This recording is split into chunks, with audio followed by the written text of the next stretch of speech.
Hi guys, thank you for coming to Solve Sunday. So we're uploading 2 times a week on this channel. We have Solve Sundays, which is today, and then we're gonna have Wicked Wednesdays, which get posted on Wednesdays. So yeah, stay tuned for those times in the week. And this case is actually insane. So I'm so excited to be kicking it off with this episode. So yeah, let's get straight into it. The Lady of the Dunes identity just got uncovered. Yeah, seriously, after this many years, they just figured out her identity. It's July 26th, 1974. Midsummer, Cape Cod. A 12-year-old girl is walking her dog through the dunes near Race Point when her dog suddenly bolts ahead, barking like crazy. She runs after him, thinking maybe he's chasing a seagull or something, but instead she finds what becomes one of the most disturbing crime scenes ever found in American history. Investigators arrive at the scene near the Race Point Ranger Station. The woman's body is positioned carefully on one half of a beach towel, the other half empty, like maybe someone had been lying next to her or watching. Under her head, they find a pair of folded jeans and a blue bandana, used like a pillow. The medical examiner finds that her skull's been crushed on one side, her neck nearly severed, both hands removed, and one forearm missing entirely. Whoever did this wanted her identity erased. No face, no fingerprints, no name. No weapon at the scene, but investigators thought it might have been something like a small shovel, an entrenching tool, the kind soldiers use. There were 2 sets of footprints leading toward where she was found, and tire tracks about 50 yards away. But the sand around her towel, completely undisturbed, which told police one chilling thing. She probably knew her killer, or she was already unconscious when they laid her down. They estimated she'd been there for weeks. Insects, heat, time had already taken their toll. After Ruth was found on the beach, she was buried that October under a headstone that simply read, "Unidentified female body, found Race Point Dunes, July 26, 1974. No weapon, no ID, no struggle. Everything about it said someone planned this." When the investigators first looked at Ruth, they didn't have much to go on.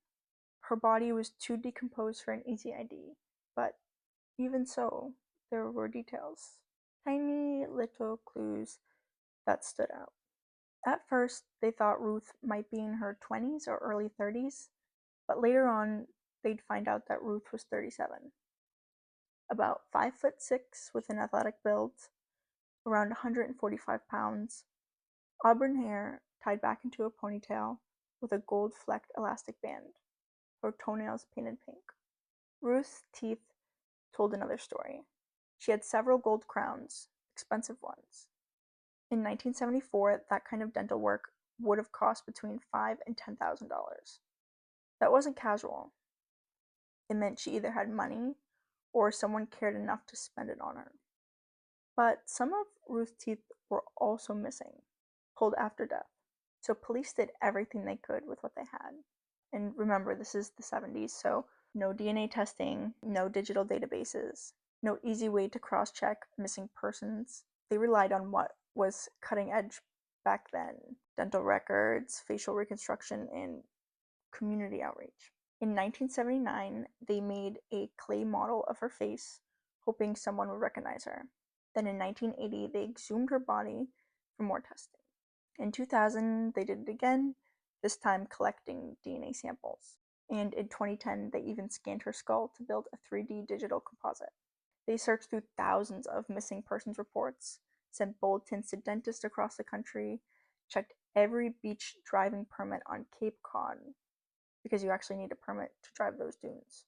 And still nothing. She didn't match anybody around there. That alone was frustrating because in the 70s there was no centralized database. You literally had to call other departments or mail photocopies.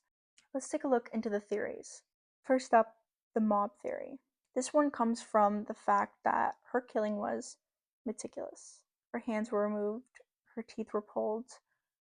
The idea that maybe Ruth was mixed up in organized crime, or a girlfriend of someone high up, or maybe someone who had seen too much, seemed like a real possibility. There were whispers that she might have been connected to Whitey Bulger's Boston crew. He was running the show back then and had ties all over Massachusetts, even down to the Cape. Some investigators thought that maybe she'd been killed elsewhere and then put in the dunes, where it was remote and quiet. But they never had any evidence tying Bulger's gang to the area or even Ruth. And Ruth's profile didn't exactly scream mob girl. Number 2, the escaped prisoner theory. Around the time that Ruth was murdered, there had been a man who broke out of a local prison. He'd been serving time for assault, violent and unpredictable. Some people thought maybe he'd wander into the dunes, saw Ruth, and something terrible happened.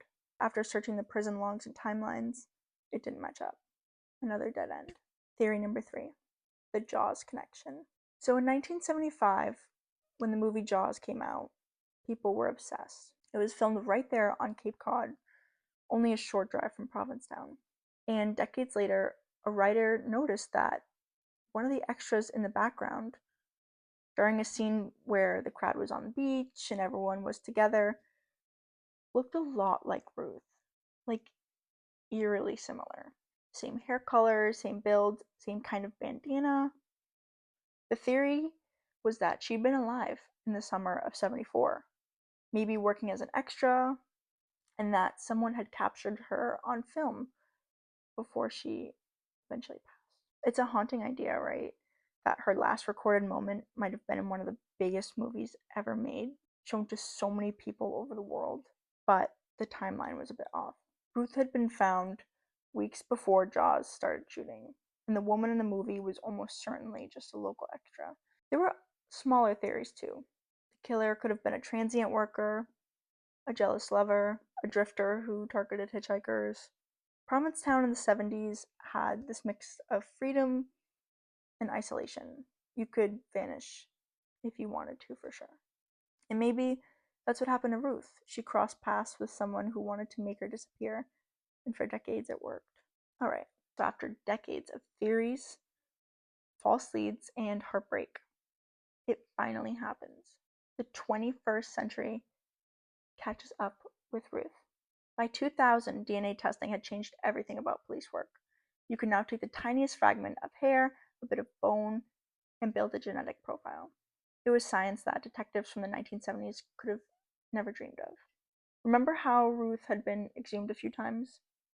Well, that's what made this possible. They had already preserved tissue, and even though it had been damaged by embalming chemicals, the formaldehyde, but in 2019, the Cape Cod police decided to try something new, something big.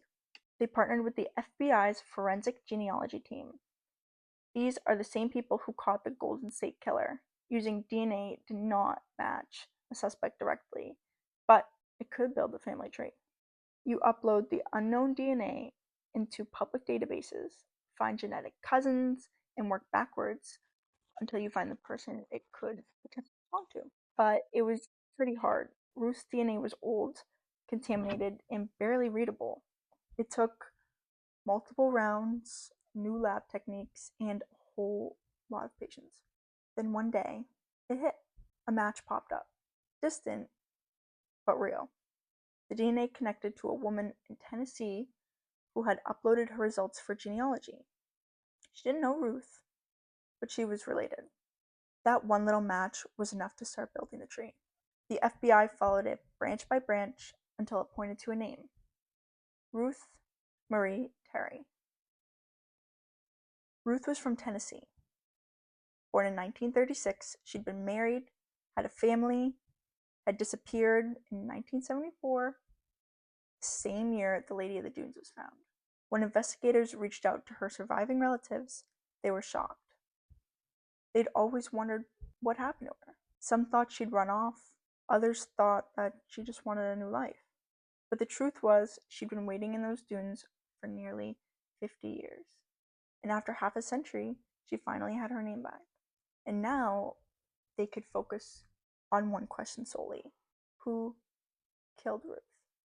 When detectives started digging into Ruth's life, it didn't take long before one name started flashing like a warning light.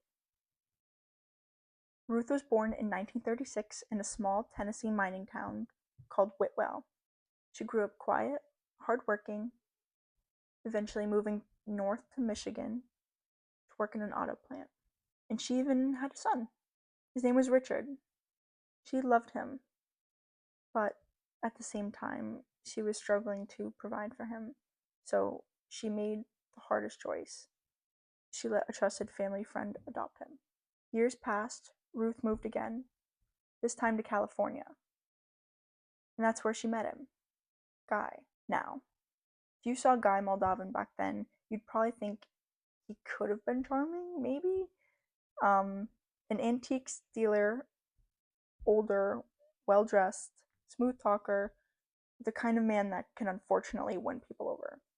But behind that, there was something darker. He had a record. In the 1960s, he was suspected, and I mean strongly suspected, of being involved in the disappearance of his previous wife, and stepdaughter, so her child, in Seattle. Their remains were literally found in a septic tank. You cannot make this up. But somehow he avoided murder charges. He only got nailed for grand larceny.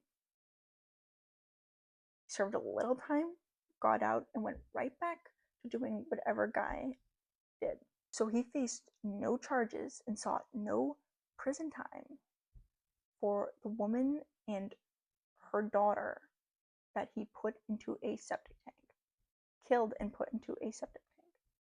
That's who Ruth married in February of 1974, just months before she tragically passed. After their wedding, they visited Ruth's family in Tennessee. Her family said something felt off. Ruth seemed nervous, quiet, and Guy was controlling. One relative said he wouldn't even let Ruth talk alone. So he couldn't even go and have a conversation with his cousin without Guy seeing what Ruth would say first. Then that summer, Guy came back to Tennessee. Alone. Ruth was gone. And when people asked where she was, he had an answer already. She'd left him. Or maybe she'd joined a cult or gone traveling. He changed his story multiple times. And meanwhile, hundreds of miles away in the dunes of Cape Cod, her body had already been found. At that time, nobody could connect the two, because back then, she wasn't Ruth. She was still known as the Lady of the Dunes. But once her name came out in 2022, detectives looked back at the timeline, and it lined up perfectly. Married in February, gone by July, husband returned without her, history of domestic violence, he's dead now. He died in 2002, which means he'll never face a courtroom for either of the two women and one child that he murdered. In August 2023, investigators officially closed the case. The name Guy Rockwell Moldovan was responsible for Ruth's death. Nearly 50 years later, the mystery was over. Ruth's son, Richard, the baby she gave up for adoption, he finally found out what happened to his mom. Imagine learning decades later that the woman you've been wondering about your whole life had been right there in the headlines, all along as the Lady of the Dunes. He said it felt like grief and relief, all mixed together. He finally had answers, but he also lost her all over again. Honestly, that's the kind of closure most families never get, which is sad, because that's barely closure. On August 28th, 2023, the Cape and Islands District Attorney stood before the cameras and said the words we've been waiting to hear. Guy Rockwell Moldovan was responsible for Ruth Marie Terry's death. Thank you for tuning into Solve Sundays, and stay tuned for Wicked Wednesdays. Bye!